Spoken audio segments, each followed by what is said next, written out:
welcome back to a special positive episode. I have my dad, Harold Sullivan. Sullivan. Let's talk about mom. So you were hosting the show. Yeah, I was my advertiser wanted me to come back over the following week after she had done a play, Yes. yeah, called Deliverance Among the Believers, by the way. Very contemporary because that could come out again right now. But anyway, the prior week I had seen the play and I seen it a few times and I was very familiar with it. It was a great play.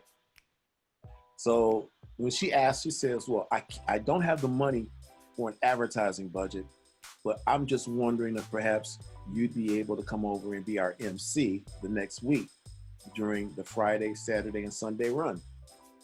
So it's like, yeah. And so since I was doing the overnight program, I would do some drop-ins because, you kind of had that kind of latitude at the radio station. Sometimes, you kind of work your magic, if you will, Mm-hmm. like disc jockeys will play songs that, a record exec might, slide up under the table. Hey, play this for me, during overnights, Anyway, that was cool. So I went over the following weekend and I put on my MC hat. And so in between scenes, I was backstage, talking to a lot of the actors and stuff. And I don't know if we had gotten up to this point where this young lady named Vita, who was a cast member in the play, we sat down and began to talk, just stuff in general, Okay. And so another young lady comes up and joins our conversation. And That sounds like somebody I know. yeah. So Vita's cue comes up for her to go back on stage. But as she got up, her back was toward this other young lady. And she whispered to me, "She's nice. And she's single too."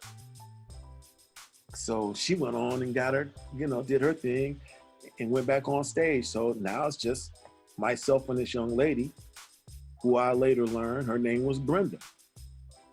And so we got to talking and carrying on. And, come to find out, her sister, her older sister, went to church where I went to church and, things like that.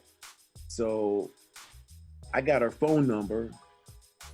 And so once I got the phone number, I got to be cool now. I ain't gonna call for a few days, right? And sure enough, she calls me on Monday. Maybe it was Tuesday, but I'm thinking it was Monday. Anyway, because the day of the play was Sunday. So I take the call on Monday, and it's her, and I was excited, of course, but I didn't want to sound too excited. But we talked on the phone for about an hour. So after a couple of phone conversations, I asked her out, asked if she wanted to go to church with me on Friday night. Because I knew her older sister, Debbie, or Deborah, was a member of the church where I went to church. Okay. So Brenda went with me that night. And of course, Deborah's kids, they were little, Daniel and Brandy and Dee Dee, they were sitting up in a few rows ahead of us, and they would look back and they giggle and grin and carrying on, And so after church, we went to a place that made pies or something other. I can't even think of the name of it now. And so when she got up to go to the ladies' room, this was our first date. When she went up to go to the ladies' room, I sensed in the inner depths of my soul that she was the one. Because I hadn't done anything seriously with respect to dating. 2 years prior to meeting her, like I said, I knew that lady that I had asked out to go to the play. And something came, she wasn't able to go. It wasn't really a big issue, Like I said, I probably could have asked somebody else, but I didn't at the last minute. So, I kind of met Brenda, and I kind of felt, wow, this is something I'd like to pursue. and what was that, 1994. So on October 29th of that same year, we're still pursuing it. We're coming up on 26 years this year. So okay, so this is a good question for a whole lot of people. How is it marrying someone that has a kid, and how do you build some kind of relationship with the kid? Interesting question. And I think an important question, because I was absolutely certain I wasn't going to marry anybody that had a child. Okay. Of course, though, when I met Brenda, that changed. That all changed because, you know, she was such a nice person and everything. So then when I met Shari, Shari was like 8, going on 9 at the time. And so one day I went over to, pick Brenda up for a date. So I'm sitting there and I'm talking to Shari in the living room of the house where they stayed and stuff like that. So we would talk about school, and she went to the school at the church where her mom was a member and where the play was. And, she would tell me things about school and certain people there, blah, blah, blah, this, that, and the other. She was a very affable, friendly young lady. There was some degree of hesitancy, I'm sure, because, who is this man, blah, blah, blah. And, of course, her father lived in the city and to a degree was instrumental in her upbringing too, So that's a balancing act. So as fate would have it, Brenda and I actually decided to, get serious. It was really pretty quick too. Yeah. Oh yeah, it was very quick. But by that time, I'm 40 years old. Yeah. I'm talking about 1994. I'm 40 years old. So I had never had any kids prior to that. As I said, out of wedlock. But my idea over that short period of time, I guess Brenda and I met in April of 94. And we got married October 29th of 1994. So yeah, so it was a quick romance. But we're older people too. I mean, I'm 3 years older than Brenda. So, you kind of know what it is you want. You've been out there, you've done all these different things, you dibbled and dabbled, and you know exactly what you don't want, and you tend to know a little bit more about what you do want. But, bringing kids into the forum, that was another thing. I guess the thing that I really like most of all about, meeting Gwen and pursuing a relationship with her and her having a child was the fact that, her family is very close. And, her sister, Wanda, at that time she had 2 daughters and they were very close. And there was Deborah, she had 3 kids and they were really close. And the kids, the offspring of the sisters, of the Mayes sisters, they were like, it was more than cousins. They were like sister and brother. Because they were always over at each other's houses. And, then the term, sister cousin or, brother cousin came into the folklore. And even to this day, they're just like sisters and brothers. Okay? We are all very close. All very close. And I guess probably one of the biggest compliments that's ever been paid to me is they started calling me Uncle Daddy. And I always wanted to, here's one of the things, Brenda told me early on, she's like, like, look, there's an unforgivable mess with my child in an inappropriate way, and it's over. Mm-hmm. And I appreciated that because I've never had a mindset of wanting to, mess with children anyway. But I thought that it was a good carrot to dangle when you're dating, because nowadays we hear so much about the man while the woman, his girlfriend was at work, and he messed with the girl or the boy, while she was at work, all that kind of stuff. I never wanted that to happen. So I remember before Brenda and I actually getting married, and sometimes I go by Wanda's, and everybody was over at Wanda's house, right, for dinner on Sunday or whatever. And then they'd be like, I'd be like, I'm going to the store. I want to go get some more pop or something or whatever. Can we go, Uncle Harold? So I'd be like, okay, well, you can go, but first of all, let your mama know where you are. I just didn't want them running out to the car with me, we get in the car and nobody knows what's going on. You never know what could happen. It could be an accident or could be a kidnap situation, anything. But I just wanted to, to relay my concern as relates to their safety.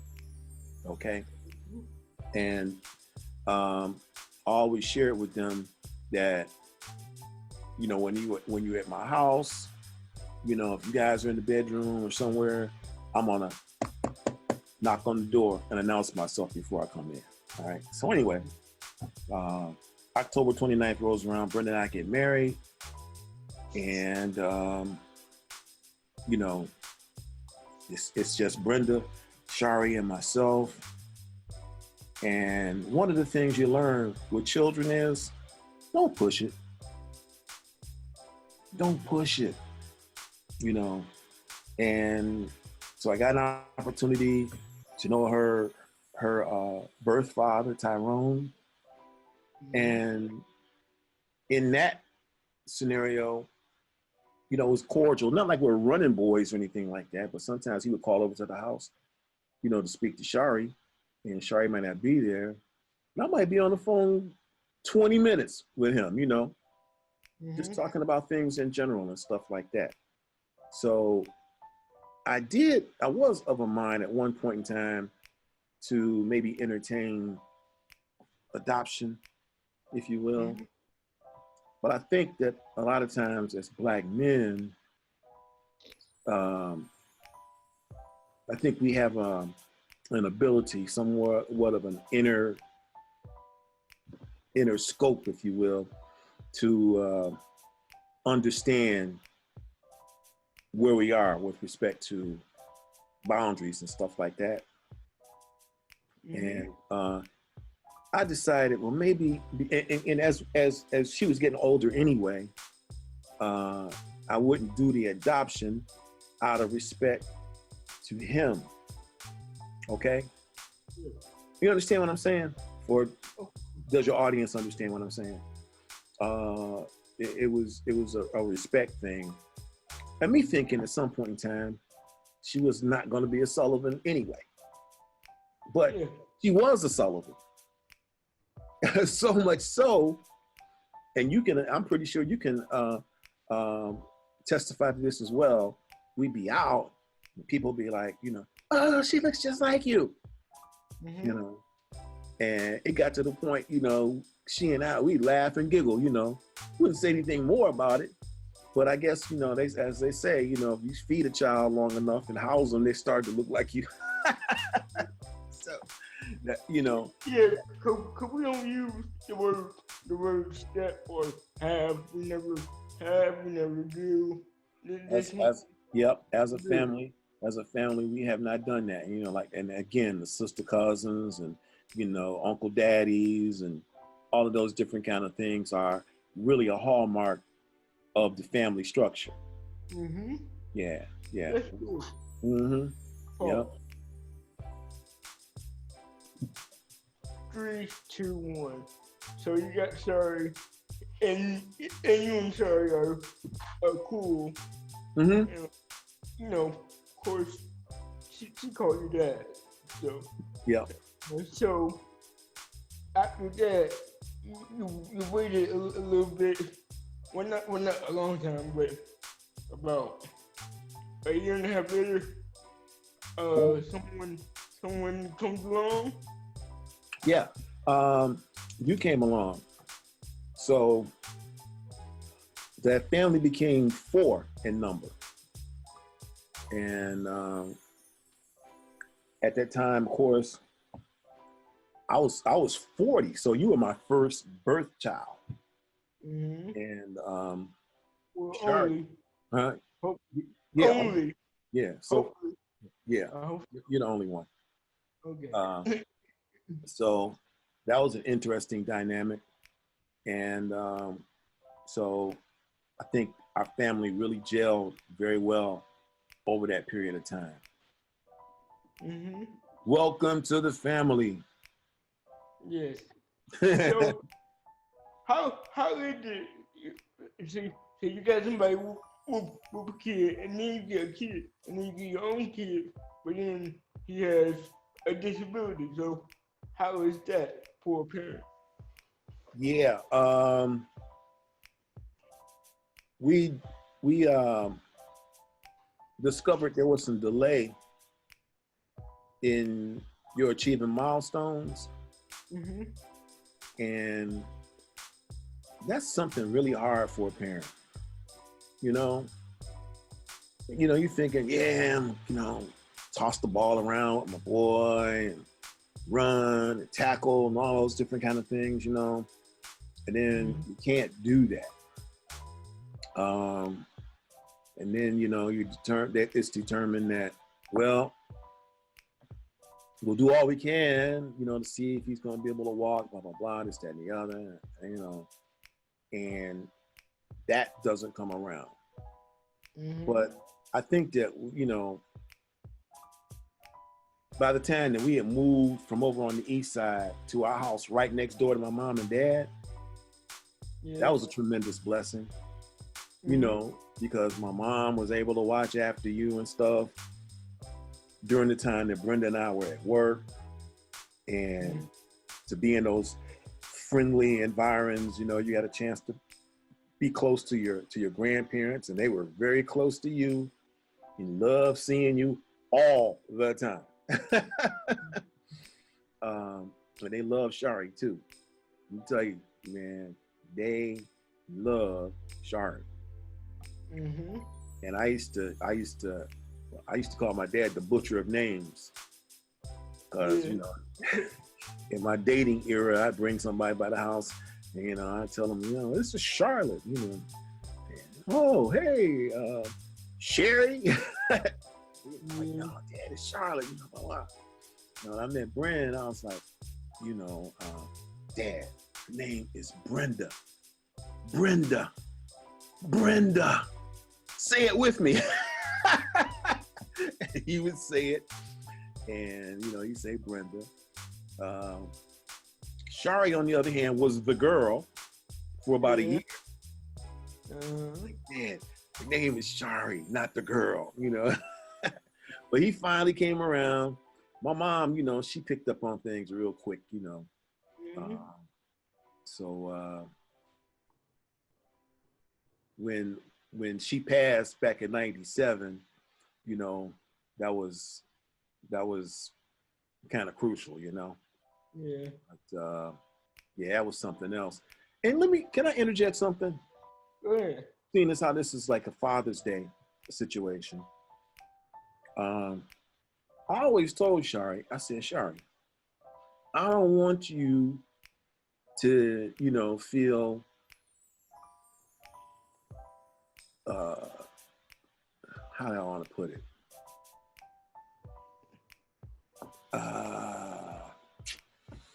Pigeoned into determining who's gonna walk you down the aisle when you get married.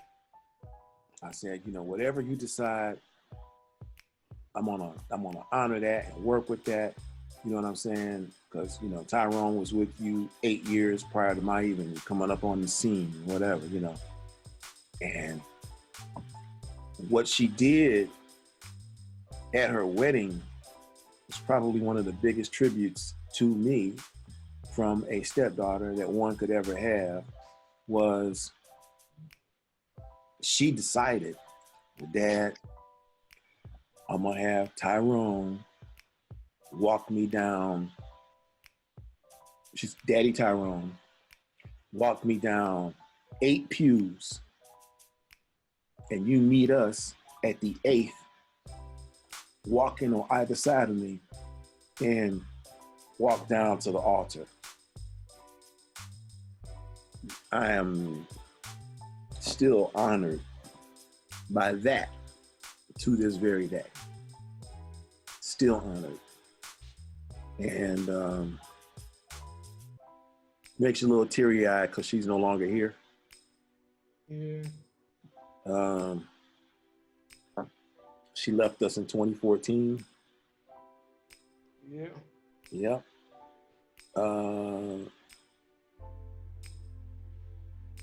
That's, you never get used to that. And I'm always mindful of how it impacts Brenda, you know, because if she gets a little boisterous, I want to get boisterous too, but then, you know, something in the back of my mind says, you know, just kind of chill, man, you know. Yeah. She may be dealing with some issues and stuff like that, you know, so yeah, you gotta, you know, come to terms with a whole bunch of different things. I don't care if it's a nuclear family where everybody is, you know, from one mother and one father. You still gotta, you know, understand the delicate balance of family. Yeah, because it's a lot. You got one child who's handicapped, and then your other child gets cancer, Mm-hmm. and you know, sadly, she passes away. Yeah. So, like, and you know, sadly, it's all too common. So what can you say to people who might have a disabled child or they lost a child and they're trying to You deal with gotta, it? you know, one of the things, because relationships in the Black community, the dynamic of relationship has changed a lot. When I was a kid growing up, everybody lived with mom and dad. There were few exceptions. You know, there might be the kid down the street who didn't have a daddy for whatever reason, and they were raised by mom. But the neighborhood was an extended family. So everybody looked out for one another. As we progressed and came into the 90s, and, you know, marriage was not so much a desired prerequisite any longer. People just went on and did their own thing, you know. And then, you know, you had the I don't need no man scenario. But I have my thoughts on that. I can't see, you know, being a person without having the benefit of a wife handy to, you know, handle some things that I couldn't handle. But, you know, becoming an advocate for cerebral palsy, United Cerebral Palsy, you know, trying to be as much of a advocate for things like, you know, barrier-free, accessible living and all of those different kind of things. The first house that the second house that we bought, which was out in Belleville, Michigan, you know, we went through great lengths to make that house an accessible house, you know? And then, you know, a couple of other things that we noticed about you and your particular makeup was the fact that you didn't actually crawl so much as you did like little combat roll. You know, you would be, if something was over there that you wanted, you would like wind your body up this way and then you roll over to it, you know? and do like a combat crawl to get to whatever toy, whatever it was. It was that determination, well, what I want is over there, and I'm going to go get it over there because that's what I want in my hands. So you really are a mantelpiece, if you will, for what determination can do in your life. So I used to, we'd be in the car, and for the longest time, I used to wonder, is he gonna talk? And we're in the car one day, and you just bust out, start talking. To the point, I'd be like, when is he gonna be quiet? Because I'm like trying to listen to the news, whatever, and stuff like that. And but it was good at the same time because you were beginning to talk, and I don't know if it was dialectic with respect to the speech pattern or deficit. And sometimes it was difficult to understand, but because we were in close proximity, we began to understand what it was you were saying.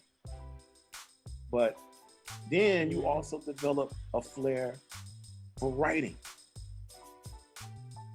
And that was a wonderful thing. I remember I went to a parent conference once. I'll never forget one of your teachers, Dr. McDonald. I believe it was Dr. McDonald. And she said to me, she says, I know when Harold has written something, even if I don't see his name on it, because he has a style. And I know that that's true because there are people that I like to read and I that's based upon their style. So then, we talked about, how God will align things. So it wasn't so much a thing, oh, my poor son, he can't walk, this, that, and the other, You're 23 years old. Are you 22? No, 3. 23. No, 24, Dad. 24? Yeah, 24, okay. Damn, you old. But you're your own man, and you always wanted to be your own man. Shari moved out at 18, got married early, and you told us, hey, 18, come around, I'm out. I'm gone. And sure enough, 18 rolled around, you were gone. You got your own apartment. You started living with you and your cousin Daniel. Yep. Thank God for Dan. So, that's one of the things that's so important. Stick with your child. When you have a situation like that, when you have a child with special needs, and when I would go to a lot of those forums and activities with United Cerebral Palsy, or when we go down to the School for the Deaf, where they had all your play activities and stuff down there, right off the freeway. And we talked to people, or you talk to some of the other parents, and his dad left, and we ain't seen him since, and blah blah blah, this, that, and the other, and that makes it really difficult on the child. You know what I'm saying? Not only on the child, but it makes it difficult on the mom too, because mom got to be everything at this point. But in learning that you gotta be there. For instance, case in point, mom worked overnights in her nursing career. So I remember your bus came to the house. You wasn't getting ready to get on the bus at 6:30. The bus came to the house at 6:30, right? Yes. And I had to have you ready. You had to be ready to go, because you had to get on be in your wheelchair and wheel yourself out to the bus. And I always went out to the bus, always talked to the bus drivers, blah, blah, blah, and got you on the bus. In the wintertime, I'm up late at night looking at the news. What's the weather forecast going to be in the morning? Sometimes I had to get out there and actually shovel the snow so that you could get your chair lined up with the bus, and that when that lift came down and hit the ground, had to hit the ground flush so that the lip of that wheelchair lift would be level with the ground. Without that, you couldn't get on the bus.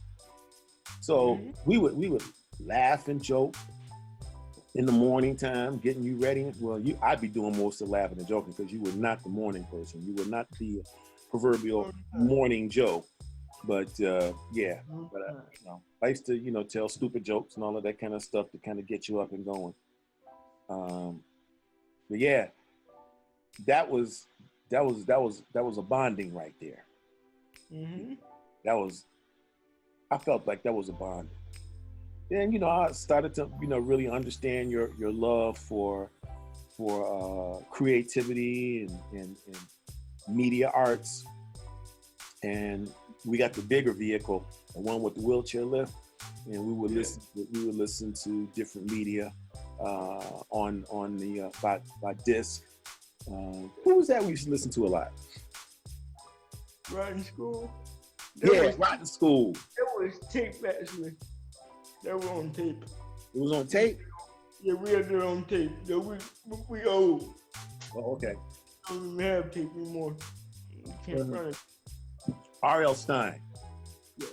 R.L. Stein. Used to listen to that a lot. Yeah. There's this thing that was also on tape. Pizza, pizza, pizza. Pizza so good to eat. You watch that every day. Every day. And I guess one day, just like most stuff, you don't want to see it no more. That sounds like me. And who was the country star you used to like to watch on TV? I can't think of her name right now.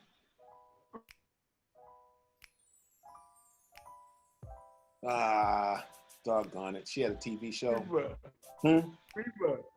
Reba McEntire. Yeah. Yeah, used to watch that all the time. I don't know when you watched that last time. But one person that you latched on to and you never let go of was Tyler Perry. Yes. And I remember your mom taking you down to the Fox Theater. And so you got to understand Brenda. Brenda is, when everybody else say no, she's like, yes, I'm going to do this. Yep. Yes, you're going to do this. Okay. So she wheels you around to the stage entrance, and you guys met Tyler Perry on his way out of the theater, correct? I wasn't there that day. No, well, you got it kind of right. What happened was, it was me, Mom, and Auntie Maddie, and Charlie, Auntie, Clark System, took Charlie and her daughter Angel to go see the play. So the new people that were in it, so Charlie met Tyler first. That was at the music hall. So, and when me, Mom, and Auntie Maddie, Maddie is the person who really, that's the one that he was talking about, produced the show, his client that produced her show. They took me to go see the same show, and of course, Mom being Mom, well, I think I said, it would be nice if I could meet Tyler because she had took me to a different Tyler show the year prior and bought the DVD show. So I was a really big fan. And of course, when I said that I wanted to meet Tyler, Mama being Mama, she made that happen. And so before the show, his manager comes out. This was a long time ago. This was before he had big security and all that. Like now this is not something that's common at all. But Mm-hmm. his manager came out and saw me and was like, okay, let me get Tyler out. And Tyler brought the whole cast. I met Dave and Tam that day too. Signed the autograph. This was before phones could take pictures. So Mm-hmm. sadly, there's no photo evidence of me meeting him, but we did meet him like back in like 2002. Mm-hmm. So yeah. So yeah. So so yeah, that was cool. You one thing that I know you did that was very important to you was to take me to go see a whole lot of stuff. And some people just go to Broadway or they'll just go to an urban show. Or they'll listen to one type of music. But your mom and Sorry did this too. I saw a whole lot of stuff, Mm-hmm. a whole lot of different stuff. So I I was a little more cultured, and I've always been ahead of my age a little bit. So Right. Well, we wanted you to be that way because, you know, growing up in Detroit, at least as we talked earlier in our conversation, you know, I think that we had an opportunity as children to be eclectic, you know, in our media consumption and in our thought processes. Although there was urban radio or soul radio back in the day, that wasn't available all day long. So sometimes you had to go to a different medium to listen to something. You may have to go to, you know, they would take the R&B off and then they play the gospel music. So you listen to the gospel, or you'd be listening to CKLW, which is the station over in Windsor, Ontario that had 50,000 watts. It was a real blower. So you listen to that, and you listen to pop music, you listen to the Beatles, you listen to the Monkees, you listen to, you know, whomever. And there was a mix of Motown and soul and all of the different kind of things. So you gain an appreciation for different stuff.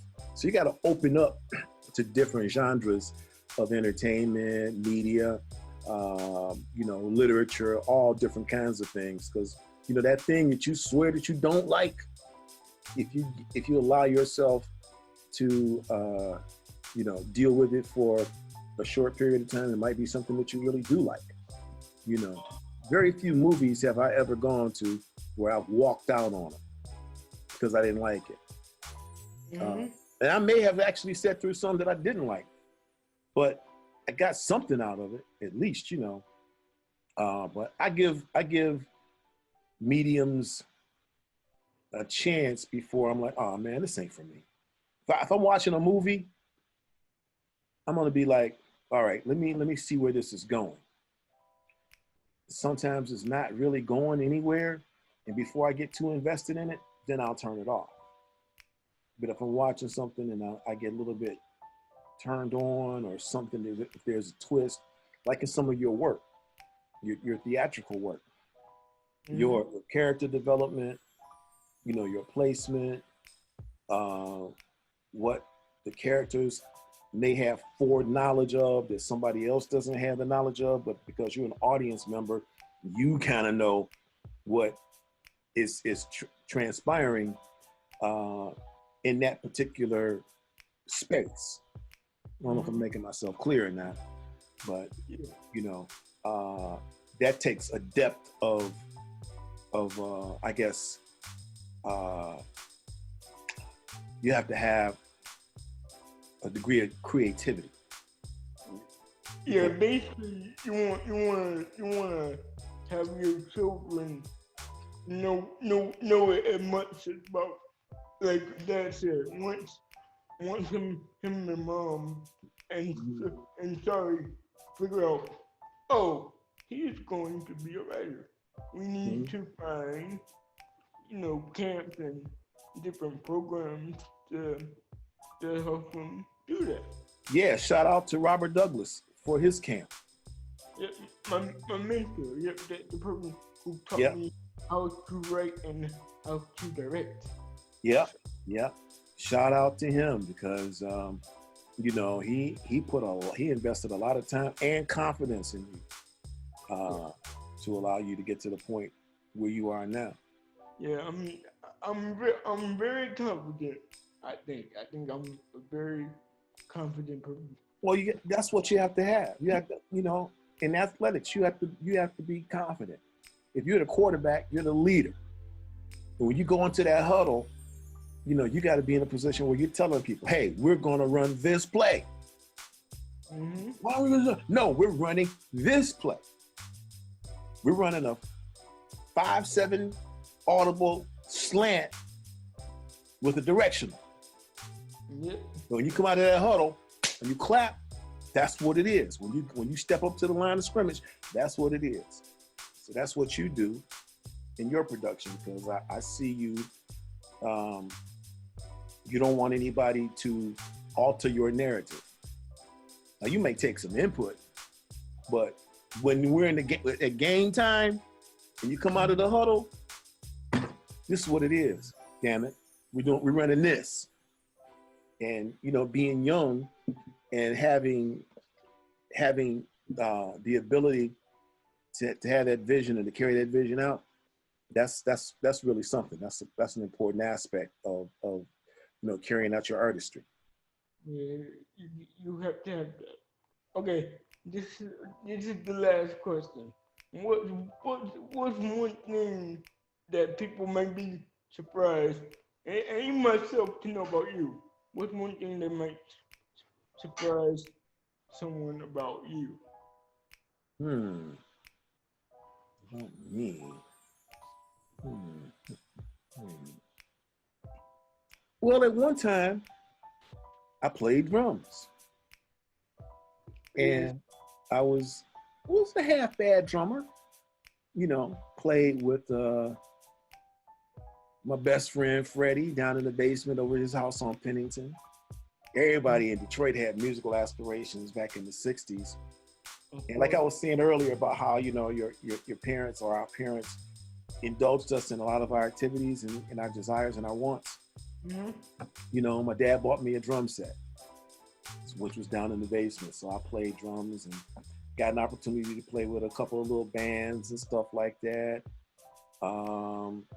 And I remember once when we were at church over at New Creation Christian Center, our drummer wasn't able to make it that day. Vic Boatwright. He was playing. Victor was a drummer, so he couldn't make it. And we were sitting there, and we had a guitarist, and we had a keyboard player, and I think we had a bass player, but there was no drummer. So something compelled me to okay, I'm gonna get up, I'm gonna go over here and play the drums. And so I played that set, you know, for that particular day. I hadn't played in years prior to that, and I was honored because the guitar player, his name was Tavin, he came up to me after church was over and he said, "Man, I said, you one of them, you one of those in the pocket type drummers." I was like, well, you know, I just try to, you know, keep a beat, but I haven't played in a long time. But yeah, I every now and again think that I might go out and get myself another kit, and even if I just play amongst myself with some headphones on, just to, you know, indulge myself in my musical pursuits. So a lot of people wouldn't know that about me. Well, Dad, thank you so much for coming, and thank you guys for watching. Happy Father's Day to Happy everybody Father's out there. Okay? And don't forget to like, comment, and subscribe. We will see you next time. See you then. All right. God bless everybody.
passion, romance, sex, sin, pain, and death.